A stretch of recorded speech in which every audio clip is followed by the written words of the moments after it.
Hello प्यारे दोस्तों, कैसे हो आप सब। उम्मीद करता हूँ बेहद स्वस्थ होंगे, मस्त होंगे। आज का जो हमारा वीडियो सेक्शन होगा वो होगा केमिकल प्रॉपर्टीज ऑफ कार्बन के ऊपर। फिर से नई रिएक्शन लेके आए हैं आपके सामने, that is called addition of hydrogen, या फिर आप उसे हाइड्रोजिनेशन रिएक्शन के भी नाम से जान सकते हैं।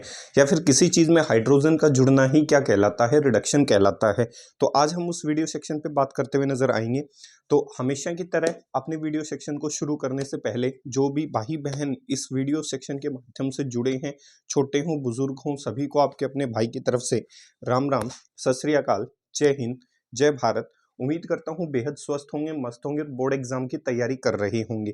तो हमेशा की तरह अपने वीडियो सेक्शन को शुरू करने से पहले 4 लाइनें पेश कर देता हूँ, ध्यान से सुनना है। वो 4 लाइनें हैं क्या? वो 4 लाइनें कहती हैं, ध्यान से सुनो, कि 4 लाइनें क्या हैं कि जिंदगी में अगर आपको मान लेते हैं कोई व्यक्ति तंग करता है या फिर आपके बारे में कुछ बुरा भला कहता है, तो बुरा मानने की आवश्यकता नहीं है, क्योंकि आपके साथ ऐसा कुछ हो सकता है। ध्यान से सुने, दुनिया अगर आपको दुखी करे, दुनिया अगर आपको दुखी करे तो बुरा मत मानना, क्योंकि दुनिया उसी पेड़ पर पत्थर मारती है जिस पे सबसे मीठे फल लगते हैं। तो ध्यान रखना है कि जब भी आपको कोई क्या करने की कोशिश करे, विचलित करने की कोशिश करे, तो घबराने की आवश्यकता नहीं है, क्योंकि पत्थर उसी पेड़ पे मारे जाते हैं जिस पेड़ पे सबसे ज्यादा मीठे फल लगते हैं। तो ये वो शेर और शायरी का जो छोटा सा पैगाम है, ये आगे भी चलता रहेगा। क्या है, कभी कभी मोटिवेशन की भी आवश्यकता होती है, तो मोटिवेशन दे दिया गया है, तो घबराने की आवश्यकता नहीं है। ठीक है, फिर चलेंगे शेर और शायरी के लिए, जिसके लिए आप बेताबी से इंतजार कर रहे होंगे। तो ध्यान से अपनी शेर और शायरी को भी आगे बढ़ाते हुए नजर आएंगे, तो टेंशन ना लें। ठीक है, अब शुरू करते हैं अपना वीडियो सेक्शन, जिसके लिए हम पहुंचे हैं। वीडियो सेक्शन में दूसरी जो रिएक्शन है, that is called addition of hydrogen. Addition of hydrogen, किसको जोड़ना है? हाइड्रोजन को जोड़ना है। एडिशन ऑफ हाइड्रोजन, क्या तो इस नाम से इस रिएक्शन को आप पढ़ सकते हो, एडिशन ऑफ हाइड्रोजन के नाम से, या फिर इस रिएक्शन का जो दूसरा नाम होगा वो आपने पढ़ा होगा, that is called hydrogenation reaction. Addition of hydrogen, किसी अनसेचुरेटेड सिस्टम पे जब आपने क्या जोड़ दिया, हाइड्रोजन जोड़ दिया, तो ऐसे रिएक्शंस को आपने क्या कहा था? Hydrogenation reaction. या फिर एडिशन ऑफ हाइड्रोजन ही क्या कहलाता है? रिडक्शन। पीछे जाके आप देख सकते हो, जब हमने पहला चैप्टर शुरू किया था तो हमने वहां पढ़ा था हाइड्रोजन का जुड़ना ही क्या कहलाता है? रिडक्शन कहलाता है। तो ये रिडक्शन रिएक्शन भी हो सकती है। सही है, अब इतनी चीज क्लियर हो गई होगी। अब देखो ध्यान से, ये रिएक्शन है क्या? आपको एक अनसेचुरेटेड कंपाउंड लेना है। अनसेचुरेटेड का मतलब एक ऐसा कंपाउंड जिसमें मल्टीपल बॉन्ड मौजूद हो। मल्टीपल बॉन्ड मतलब जिसमें डबल बॉन्ड मौजूद हो या ट्रिपल बॉन्ड मौजूद हो। उसमें किसको जोड़ना है? हाइड्रोजन को जोड़ना है। और जैसे ही आप जोड़ते हुए नजर आएंगे, किसकी मौजूदगी में? मेटल कैटलिस्ट की मौजूदगी में। देखो कैटलिस्ट जो होता है, कैटलिस्ट की अगर बात की जाए तो catalyst is a type of व्यक्ति। व्यक्ति मान सकते हो, कैसे? मान लेता हूं अगर आपका कोई दोस्त जो सच में चाहता है कि आप जीवन में आगे बढ़े, तो वो एक ऐसा कैटलिस्ट है जो आपकी एफिशिएंसी को, आपकी रेट ऑफ रिएक्शन को बढ़ाना चाहता है, आपकी जीवन में प्रगति करना चाहता है। दूसरा वो दोस्त होता है जो लेग पुलिंग करता है। भाई आपके सामने तो अपना है, लेकिन पीछे से क्या करता है? आपका नुकसान करने की कोशिश करता है। तो वो एक ऐसा कैटलिस्ट है जो नेगेटिव है, जो नेगेटिव बातें करता है। वो नहीं चाहता कि आपकी जीवन में क्या हो? ग्रोथ हो। तो जो रेट ऑफ रिएक्शन को घटा दे, that is a negative catalyst, और जो रेट ऑफ रिएक्शन को बढ़ा दे, that is a positive catalyst. तो that is a meaning of catalyst. दूसरी बात, कैटलिस्ट का जो काम होता है वो सरफेस को प्रोवाइड करना होता है। क्या करना होता है? सरफेस को प्रोवाइड करना। तो जैसे ही जो आपकी गैस, आपके अनसेचुरेटेड सिस्टम होंगे, वो क्या करेंगे? सरफेस के ऊपर स्टिक कर जाएंगे। जैसे मान लेता हूं आपका जो ये है, ये सरफेस प्रोवाइड करता है, ये क्या रहा होगा? कैटलिस्ट। सही है, कैटलिस्ट का काम होता है सरफेस प्रोवाइड करना। इसके ऊपर आकर कौन जुड़ जाएगा? अनसेचुरेटेड सिस्टम जुड़ जाएगा, प्लस साथ कौन जुड़ जाएगा? हाइड्रोजन। और ये आपस में क्या बना लेंगे? बॉन्ड बनाते हुए नजर आएंगे, और जिसकी वजह से एक नई फॉर्मेशन हो जाएगी, that is called saturated compound. जैसे क्लास का एग्जांपल दे देते हैं। फिलहाल मान लेता हूं आप 10th क्लास के अंदर हैं। सही है, तो आपको जो भी अध्यापक या अध्यापिकाएं पढ़ा रहे हैं, तो वो सारे पॉजिटिव कैटलिस्ट हैं। वो चाहते हैं कि आपके एग्जाम के अंदर अच्छे से क्या आए? मार्क्स ऑब्टेन होते हुए नजर आए। जब उन्होंने अपना कार्य पूरा कर दिया, आपने क्या किया, जो स्कूल की बेंचेस थी जिस पे आप बैठे हुए थे, तो आपको सरफेस प्रोवाइड किया गया, सही है। सरफेस प्रोवाइड करने के बाद आप उस सरफेस पे बैठे, बैठने के बाद आपने साल भर पढ़ाई की होगी, कैटलाइज्ड हुए होगे, रिएक्टेंट थे उस समय, अब पेपर देने के लिए आप तैयार हो चुके हो, किसकी फॉर्म में, प्रोडक्ट की फॉर्म में। तो कुछ एक जो रिएक्टेंट होंगे वो तो क्या करेंगे, प्रोडक्ट बन जाएंगे, 10th क्लास पास कर जाएंगे, मतलब वो अपनी सरफेस को छोड़कर क्या कर जाएंगे, चले जाएंगे और अगली क्लास में प्रमोट हो जाएंगे और अगली क्लासेस की बेंचेस पे फिर से बेंच कैटलिस्ट का काम करेगी, फिर से वहां जाके बैठेंगे, फिर आपको अध्यापक या अध्यापिकाएं पढ़ाते हुए नजर आएंगे, फिर आपको रिएक्टेंट से प्रोडक्ट बनाते हुए नजर आएंगे। कुछ एक रिएक्टेंट क्या है, उसी सरफेस पे रह जाएंगे जिन्होंने पूरी साल क्या नहीं की पढ़ाई, तो वो रिएक्टेंट उसी सरफेस पे चिपका रहेगा, उसके बॉन्ड नहीं टूटेंगे, वो पहले भी रिएक्टेंट था, अभी भी रिएक्टेंट की फॉर्म में उधर ही रहता हुआ नजर आएगा, किसी नए प्रकार की प्रोडक्ट की फॉर्मेशन नहीं होगी। तो आपके जो प्रोडक्ट बनते हैं वो तब बनते हैं जब वो सरफेस को छोड़कर चले जाएं। That is the phenomena of a catalyst, कि कैटलिस्ट ऑपरेट करता कैसे है। इतनी चीज क्लियर हो गई होगी कि कैटलिस्ट ऑपरेट करेगा कैसे, सही है। तो कैटलिस्ट का कई बार फंक्शन पूछ लेता है जब आप कॉम्पिटिटिव लेवल पे पहुंचते हैं, तो ध्यान से सुनना, ये रिएक्शन क्या है, हाइड्रोजनेशन रिएक्शन। इस रिएक्शन के अंदर, in this reaction when unsaturated hydrocarbon, in this reaction when unsaturated hydrocarbon is treated with hydrogen, उसको हाइड्रोजन से ट्रीट किया जाए, ट्रीटेड विद हाइड्रोजन, किसकी मौजूदगी में, in the presence of metal catalyst, metal catalyst की मौजूदगी में किसी अनसैचुरेटेड हाइड्रोकार्बन को क्या करना है, ट्रीट करना है। मेटल कैटलिस्ट कौन कौन से मिल सकते हैं, निकल मिल सकता है, प्लेटिनम मिल सकता है, पैलेडियम मिल सकता है, एक्सेट्रा। ज्यादातर ये जो मेटल हैं ये देखने को मिलेंगी जो किसका काम करती हुई नजर आएंगी, कैटलिस्ट का। एंड, और क्या बना दे, and result in formation of saturated compound. और भाई किसका निर्माण कर दे, सैचुरेटेड कंपाउंड का निर्माण करती हुई नजर आए। इतनी चीज क्लियर हो गई होगी। And result in formation of saturated compound, saturated compound का क्या कर दे, वो आसानी से निर्माण कर दे। ऐसी रिएक्शंस को आप क्या कह सकते हो, such reactions are called as,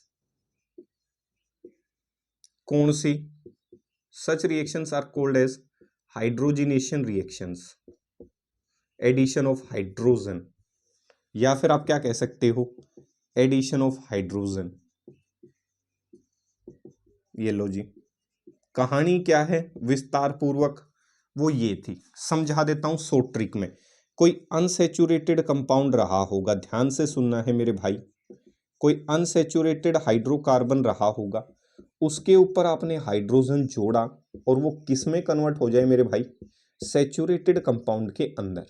बस ये कहानी कही है मैंने, किसकी मौजूदगी में कन्वर्ट हो जाए मेरे भाई, मेटल कैटलिस्ट की मौजूदगी में। ये लो, ये मैंने छोटी सी कहानी घड़ी है सॉरी भाई। ये रिएक्टेंट होंगे, इसको मत भूल जाना भाई, ये प्लस बीच में है, ये H2 है, और ये है मेरे भाई प्रोडक्ट, ठीक है। अच्छा लगा, ये जो कथा है इसी को ऐसे लिखा गया है, चीजों को रटना नहीं है, चीजों को ट्रिक्स से समझना है, कंसेप्ट को समझना है सॉरी भाई, ठीक है। इतनी चीज क्या हो गई होगी, क्लियर हो गई होगी। अब चलते हैं रिएक्शन की तरफ। ये तो था बेसिक मैकेनिज्म कि कैसे ऑपरेट होंगी, इसके ऊपर ध्यान रखना है। ये है शॉर्ट ट्रिक, ये आपके काम आएगी ताकि लंबे समय तक आप किसी भी रासायनिक अभिक्रिया को या केमिकल रिएक्शन को क्या कर सके, याद रख सके, सही है। अब देखो कैसे लिख सकता हूं अनसैचुरेटेड कंपाउंड्स। देखो मान लेता हूं ये आपकी कोई अल्कीन रही होगी, CH2 डबल बॉन्ड CH2, सही है। ये अल्कीन है, इसे आपकी जब कॉम्पिटिटिव एग्जाम में पढ़ाया जाता है तो इसे वेजिटेबल ऑयल के नाम से जाना जाता है, सही है। वेजिटेबल ऑयल कह सकते हो, या फिर इसे, आपको पता है वेजिटेबल ऑयल खाने योग्य होता है तो इसे आप ईडेबल ऑयल के नाम से भी जान सकते हो, और वेजिटेबल ऑयल कहो या फिर इसे आप कुकिंग ऑयल भी कह सकते हैं। तो पेपर में किसी नाम से भी क्वेश्चन आए तो घबराने की आवश्यकता नहीं है, सारा काम एक जैसा है। आप इसे क्या कह सकते हो, वेजिटेबल ऑयल कह सकते हो, या फिर ईडेबल ऑयल कह सकते हो, या फिर कुकिंग ऑयल कह सकते हो। इसकी रिएक्शन हाइड्रोजन के साथ करवाई जाए, किसकी मौजूदगी में, कैटलिस्ट फिक्स कर देता हूं, इन द प्रेजेंस ऑफ निकल कैटलिस्ट। सही है, ध्यान से देखना है। अब की बार जो निकल है वो सॉलिड फॉर्म में रहा होगा। कौन सी फॉर्म में, सॉलिड फॉर्म के अंदर रहा होगा। टेम्परेचर की अगर बात की जाए तो टेम्परेचर जो इस रासायनिक अभिक्रिया के लिए रहा होगा वो इतना रहा होगा। सही है, 473 केल्विन से 523 केल्विन के आसपास। और हाइड्रोजन क्या करना है, एक हाइड्रोजन इसको दे देना है, एक इसको, तो ये कन्वर्ट हो जाएगा CH3 के अंदर। अब इसका मतलब ये वेजिटेबल ऑयल था तो ये क्या हो जाएगा, वनस्पति घी। सही है, वनस्पति घी कहें या फिर जो देसी भाषा में कहूँ तो जो डालडा घी आते हैं वो इस तरीके से प्रिपेयर किए जाते हैं कि vegetable oil is converted into वनस्पति घी। 473 से 523 केल्विन के आसपास इस रिएक्शन को करवाया जाता है। इसीलिए इस रिएक्शन को किस नाम से जाना जाता है, this reaction is called as hydrogenation reaction. This reaction is called as hydrogenation reaction. ये लो जी, कहानी क्या कह रहा हूं, उम्मीद करता हूं वो कहानी समझ में आ रही होगी। सही है, इस रिएक्शन को आप क्या कह सकते हो, हाइड्रोजनेशन। दूसरा, अगर कैटलिस्ट, यहां जो एस है, एस का मतलब है सॉलिड, एस का मतलब क्या है, सॉलिड। अगर मान लेता हूं यही reaction, if catalyst, if catalyst instead of nickel solid Raney nickel is used. अभी समझाता हूं मीनिंग, टेंशन ना लो। राने निकल इज यूज्ड, राने का मतलब होता है पाउडर्ड फॉर्म, पाउडर्ड निकल। राने का मतलब केमिस्ट्री में होता है पाउडर, किसी को पीस के क्या कर देना, पाउडर बना देना। If catalyst instead of nickel solid Raney nickel is used, then this reaction is known by a name called as Sabatier and Sandrens, Sabatier and Sandrens reaction। कुछ नहीं, टेंशन ना ले, सिर्फ ये नाम है साइंटिस्ट के। अगर आपने निकल की जगह, सही है, कौन से की जगह, निकल की जगह, चेंज कर रहा हूं, एग्जाम्पल ऊपर लिख रहा हूं, अब इसकी जगह, निकल सॉलिड की जगह क्या ले लिया, रानी निकल। पीछे तो हीट करना पड़ रहा था, अब की बार जो रिएक्शन है वो RT पे ही हो जाएगी, मतलब रूम टेम्परेचर पे ही हो जाएगी। सही है, रानी निकल, रानी निकल मतलब ऐसा निकल जो सॉलिड था उसको पीस के क्या बना दिया गया, पाउडर्ड बना दिया गया।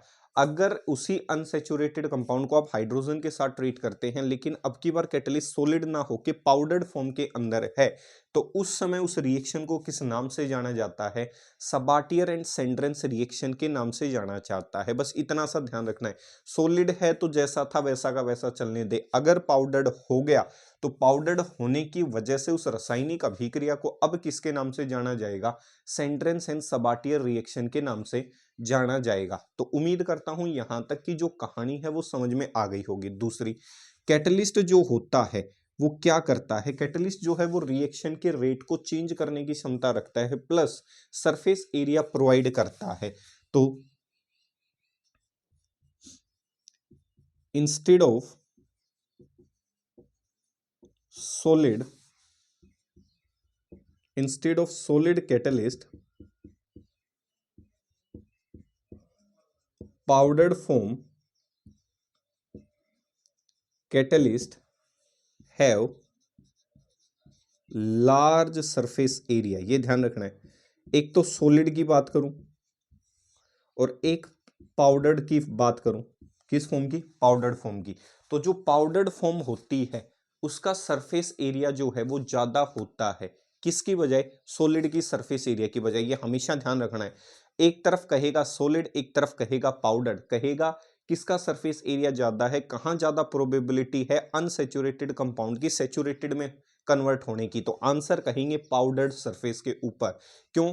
क्योंकि जो पाउडर्ड कैटलिस्ट है उसका सरफेस एरिया ज्यादा होगा, और जितनी ज्यादा सरफेस होगी उतनी ही ज्यादा संभावना होगी कि एक अनसेचुरेटेड कंपाउंड डायरेक्टली किसमें कन्वर्ट हो जाए, सेचुरेटेड के अंदर। भाई फैलने के लिए जगह ज्यादा होगी तो आराम से पॉसिबिलिटी बढ़ा लेगा प्रोडक्ट की फॉर्मेशन करने की। अगर जगह ही थोड़ी होगी तो हो सकता है प्रोडक्ट की जो प्रोबेबिलिटी है बनने की वो क्या हो जाए, कम हो जाए। तो इसीलिए पाउडर्ड जो सरफेस होते हैं उनके सरफेस एरिया ज्यादा होते हैं, ताकि वो रेट ऑफ रिएक्शन को क्या कर सके, जल्दी से करवा सके। Instead of solid catalyst, powdered form catalyst have large surface area and the probability of and the probability of and the probability of and the probability of conversion of unsaturated hydrocarbon to saturated hydrocarbon gets increases। Surface area बढ़ते ही unsaturated hydrocarbon की saturated hydrocarbon में convert होने की जो प्रक्रिया है, जो विधि है, वो ऑटोमेटिकली क्या कर जाएगी, इंक्रीज कर जाएगी। क्योंकि आपने सरफेस एरिया क्या कर दिया, बढ़ा दिया। कह सकता हूं इथीन ये भी गैस है, हाइड्रोजन जो जुड़ेगी वो भी गैस है। अब ऐसा तो है नहीं कि सीधे आएंगे सरफेस पे चिपक जाएंगे। आपने जितना ज्यादा सरफेस एरिया दिया होगा, गैस है किधर भी आके सरफेस पे क्या कर सकती है, स्टिक कर सकती है। जब सरफेस एरिया ज्यादा होगा तो पार्टिकल्स जो हैं वो आसानी से क्या कर सकते हैं, सरफेस पे आ सकते हैं, उतर सकते हैं और आपस में जुड़ सकते हैं, और सैचुरेटेड कंपाउंड की क्या कर सकते हैं, फॉर्मेशन। अब मान लो आपने सरफेस एरिया ही इतना दिया है, कह सकता हूं तो गैसेस के पार्टिकल हैं, हो सकता है वो पार्टिकल इस सरफेस पे उतरे, हो सकता है वो पार्टिकल इस सरफेस पे ना उतरे। क्यों? क्योंकि सरफेस एरिया क्या है, कम है। तो इतने अगर एरिया के अंदर उतरे तो प्रोबेबिलिटी है कि अनसैचुरेटेड कंपाउंड किस में कन्वर्ट हो जाए, सैचुरेटेड में।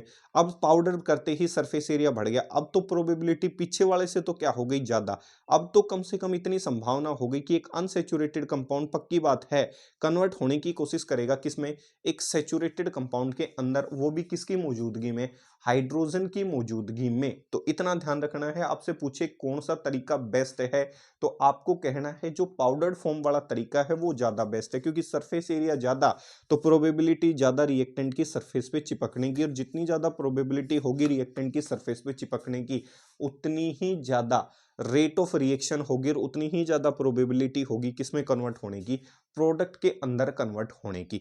तो उम्मीद करता हूं यहां तक ये छोटी सी जो 4 लाइनें समझाई हैं वो इंपॉर्टेंट है, सारी की सारी वो क्लियर हो गई होगी कि मैं क्या कहने की कोशिश कर रहा हूं और क्या समझाने की क्या कर रहा हूं आपको। सही है, इतनी चीज क्लियर हो गई। चलें भाई, ठीक भाई, बहुत अच्छा। अगर यहां तक आपको चीजें क्लियर हो गई हैं फिर तो कोई हेडेक है ही नहीं। सही है,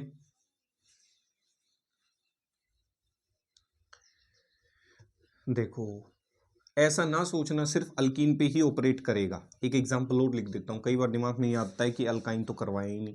मान लेता हूं ये कोई अल्काइन रहा होगा, इसकी रिएक्शन देखो हाइड्रोजन से करवा देता हूं। तो देखो पहली बार जब हाइड्रोजन से करोगे, सही है, इधर मेटल कैटलिस्ट होगा, जो अच्छा लगे वो लिख देना, पीछे लिखवा रखे निकल प्लेटिनम जो भी है। एक हाइड्रोजन इधर जोड़ दो, एक इधर, जैसे ही जोड़ोगे ये किसमें कन्वर्ट हो जाएगा, CH2 डबल बॉन्ड CH2।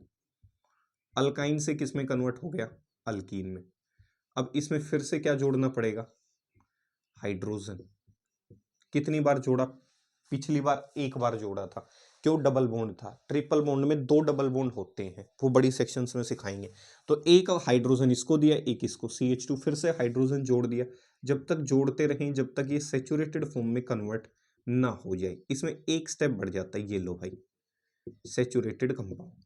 सही है, तो ऐसा ना सोचना कि वही दिखा सकता है, इधर आपने कोई मेटल कैटलिस्ट लिखा होगा। कहानी समझ में आई? सही, मेटल कैटलिस्ट निकल, प्लेटिनम, पैलेडियम, जो आपको अच्छा लगे इनमें से। सही है, यहाँ तक चीज क्या हो गई होगी, क्लियर हो गई होगी। यहाँ तक किसी भी प्रकार की कोई दिक्कत तकलीफ नहीं होनी चाहिए मेरे भाई। सही है, अगर तकलीफें हो रही हैं तो इसी बात पे 4 लाइनें अर्ज कर देता हूँ, ध्यान से सुनना है। ये 4 लाइनें क्या कहती हैं, ये 4 लाइनें, ठीक है। क्या करना है आपको जीवन में, निराश नहीं होना है, ध्यान से सुनो। परों को खोलो, परों को खोल, जमाना उड़ान देखता है। परों को खोल, जमाना उड़ान देखता है। जमीन पे बैठ के क्या आसमान को देखता है। तो उम्मीद करता हूं ये 2 लाइनें आपको पसंद आई होंगी।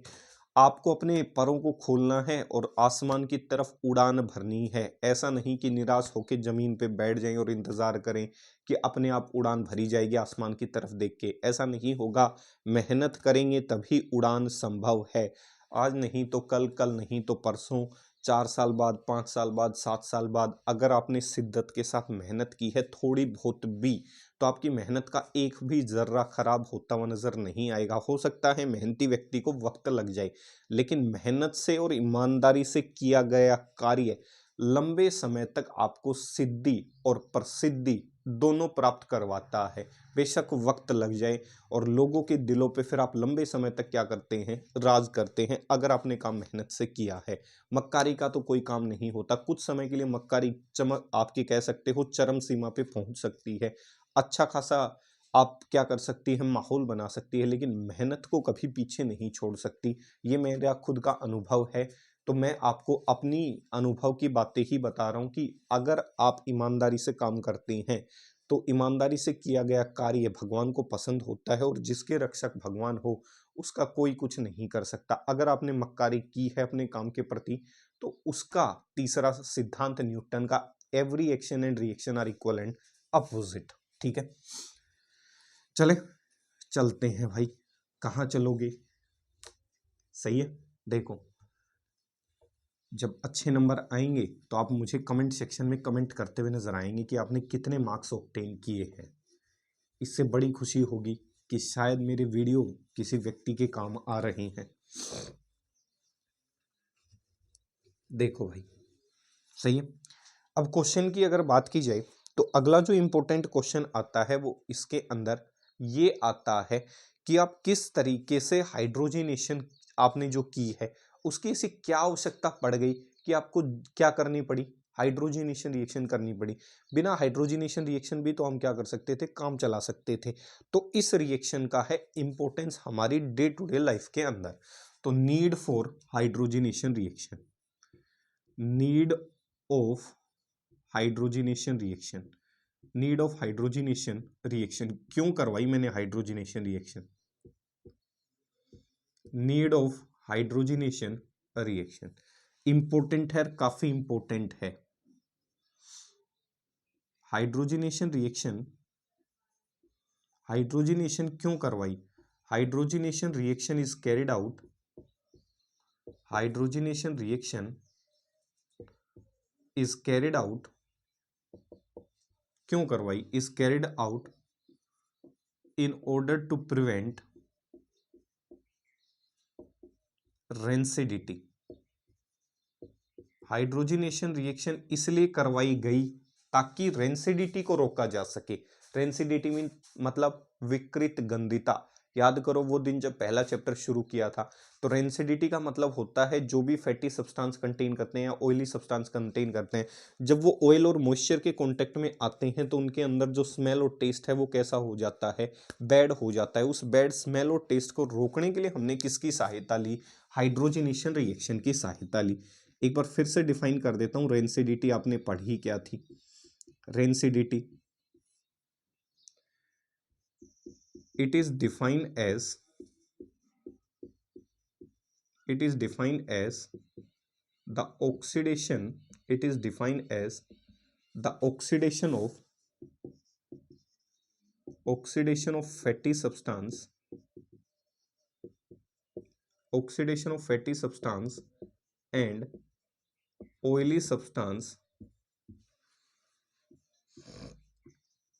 result in producing, results in producing, results in producing bad smell and bad taste। It is called as rancidity. इस चीज को आप क्या कह सकते हो, रेंसिडिटी कह सकते हो। हाइड्रोजनेशन रिएक्शन इसलिए करवाई जाती है ताकि रेंसिडिटी को रोका जा सके। क्यों? क्योंकि जो वेजिटेबल ऑयल है उसके अंदर आपने देखा होगा अनसेचुरेशन मौजूद है, और अनसेचुरेशन मौजूद होने की वजह से वो किसके अंदर कन्वर्ट हो जाएगा, ऑक्सीजन लेके एल्डिहाइड में कन्वर्ट हो जाएगा। आपका जो डबल बॉन्ड है, देखो ध्यान से, अनसेचुरेटेड कंपाउंड ऐसे था, सही है। जब भी ये अनसेचुरेटेड कंपाउंड किसके कांटेक्ट में आएगा, ऑक्सीजन के कांटेक्ट में आएगा और मॉइस्चर के कांटेक्ट में आएगा। इतना तो पक्का है, जब वेजिटेबल ऑयल बने होंगे उनको वनस्पति घी में इसलिए ट्रांसफॉर्म किया गया होगा ताकि आप आसानी से क्या कर सके, हाइड्रोजनेशन करके उस रेंसिडिटी को रोक सके। अगर वो फैट या ऑयली सब्सटेंस ऑक्सीजन के कांटेक्ट में आएगा, ये तो पक्का है, तो जैसे ही ऑक्सीजन के कांटेक्ट में आएगा तो जब बड़ी क्लासेस में आप पहुंचोगे तो ऑक्सीडेशन रिएक्शन पढ़ोगे। तो ऑक्सीडेशन रिएक्शन क्या कहती है, इसका जो डबल बॉन्ड होता है उसकी जगह क्या आ जाता है, बदले में ऑक्सीजन आ जाता है। क्या आ जाता है बदले में, ऑक्सीजन। और इधर आपके क्या जुड़े हुए थे, हाइड्रोजन। ऐसा नहीं है कि ये छोटी सी चेन होती है। आपको पता होगा फैटी सब्सटेंस या ऑयली सब्सटेंस जो वेजिटेबल ऑयल थी वो एक अच्छी खासी ऐसी लंबी चेन होती है जिसके अंदर जगह जगह क्या मौजूद होंगे, मल्टीपल बॉन्ड्स मौजूद होंगे। ऐसी कोई लंबी चेन रही होगी, मान लेता हूँ यहाँ यहाँ इनमें क्या मौजूद रहे होंगे, मल्टीपल बॉन्ड्स मौजूद रहे होंगे, सही है। तो ये जो लंबी चेन है इसमें बीच बीच में क्या मौजूद रहे होंगे, यहाँ दिखा देता हूँ, मल्टीपल बॉन्ड्स मौजूद रहे होंगे। तो इस लंबी चेन के अंदर कंसेप्ट को समझने के लिए, ऐसा नहीं है कि दो ही कार्बन थे जब हमने क्या बनाया, वेजिटेबल ऑयल से वनस्पति घी बनाया, तो ऐसा ना सोचे। एक अच्छी खासी लंबी हाइड्रोकार्बन की चेन रही होगी जिसके अंदर चेन में बीचों बीच मल्टीपल बॉन्ड रहे होंगे। अगर ये मल्टीपल बॉन्ड जिसकी वजह से वो वेजिटेबल ऑयल या ऑयली फॉर्म के अंदर था, जैसे ही ये ऑक्सीजन के कांटेक्ट में आएगी ये लंबी चेन, आपने जो पढ़ा है डेट इज वेजिटेबल ऑयल, जैसे ही ये वेजिटेबल ऑयल की लंबी चेन आएगी जिसमें अनसेचुरेशन क्या है, अच्छी खासी मात्रा में है, तो जैसे ही ये कांटेक्ट में आएगी तो ये किस में कन्वर्ट हो जाएगी, ऑक्सीजन लेने के बाद उस एल्डिहाइड में कन्वर्ट हो जाएगी। और जो वो एल्डिहाइड है वो पर्टिकुलरली क्या प्रोड्यूस करता है, बैड स्मेल और बैड टेस्ट, जिसकी वजह से क्या हो सकती है, रेंसिडिटी हो सकती है। तो क्या लिख सकता हूं ध्यान रखने के लिए, वी नो डेट, हम जानते हैं, we know that vegetable oil, या फिर क्या कह दूं, हाइड्रोकार्बन चेन, सही है,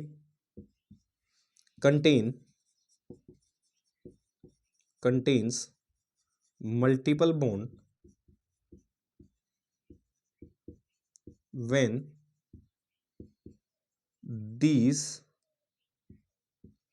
bonds, या फिर क्या कह दूं, ये बॉन्ड किसके होंगे, when these bonds, और बॉन्ड्स किसके होंगे, वेजिटेबल ऑयल के।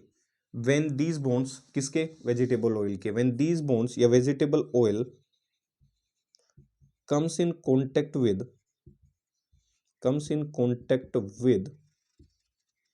एयर, एयर में क्या होगी, oxygen, comes in contact with air या oxygen and moisture, they will result in formation of, they will result in formation of aldehydes.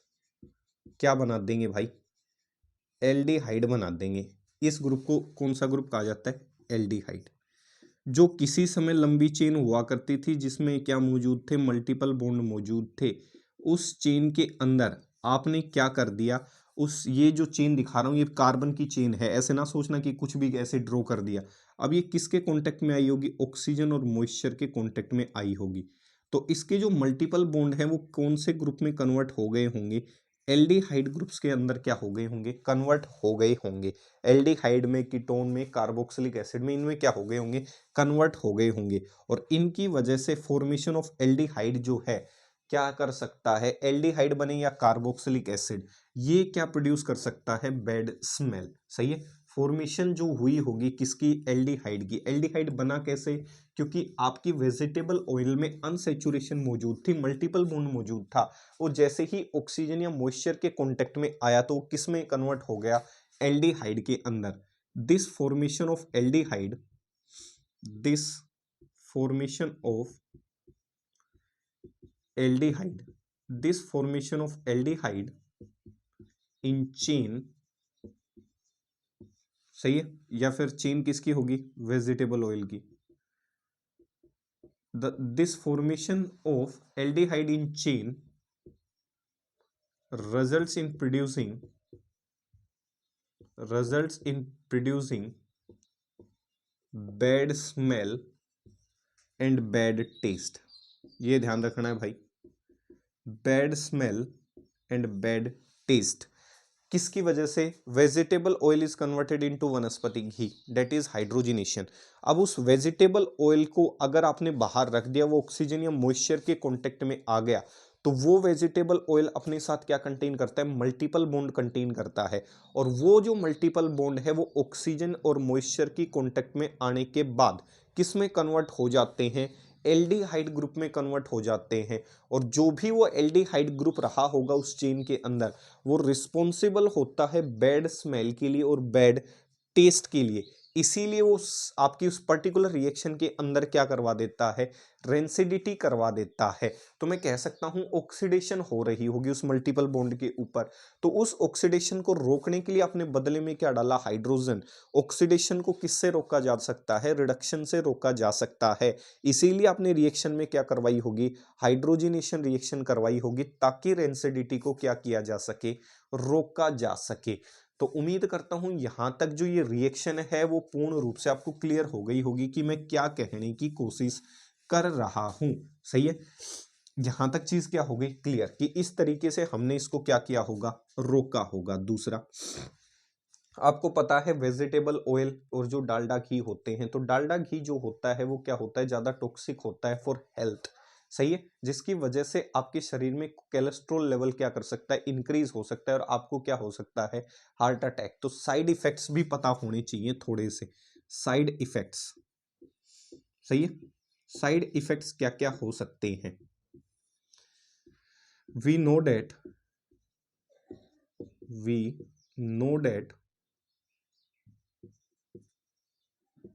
Dalda ghee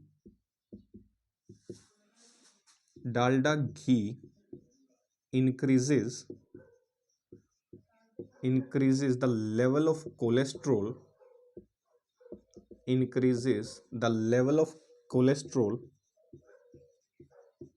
in our body, which may cause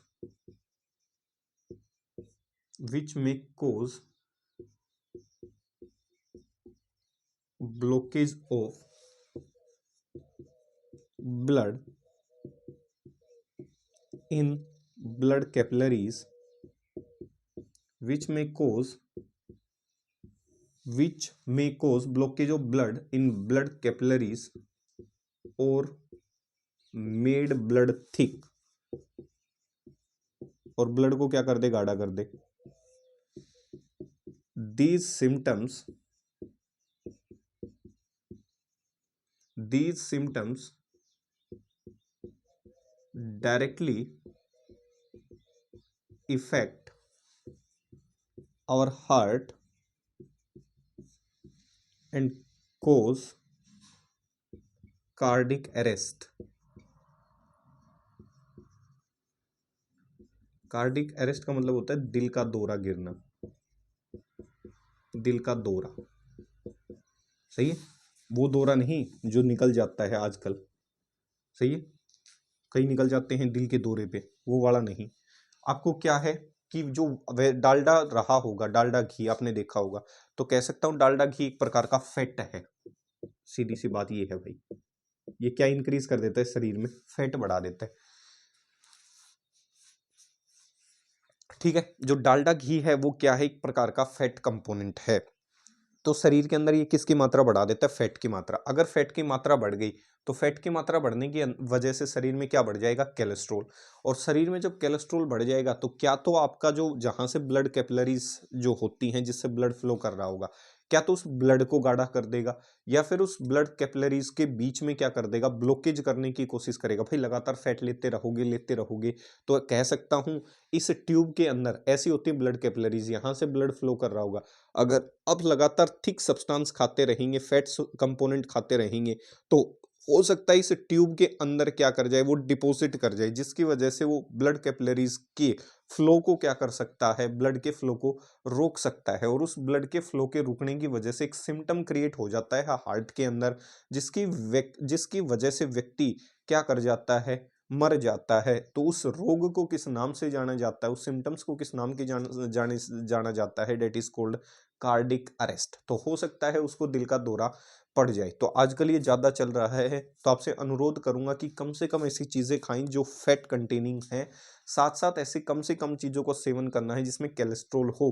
cholesterol से बचने का सीधा सा तरीका है, आपने अपने बड़े बुजुर्गों से, माता पिता से सुना होगा कि सनलाइट लेनी चाहिए, तो आप विटामिन डी का इस्तेमाल कर सकते हो, जो किससे ऑब्टेन होगी, सनलाइट से। तो वो आपके शरीर में कोलेस्ट्रॉल का क्या करती रहती है, डिकम्पोजिशन करती रहती है, जब आप सनलाइट के कॉन्टेक्ट में आते हैं तब।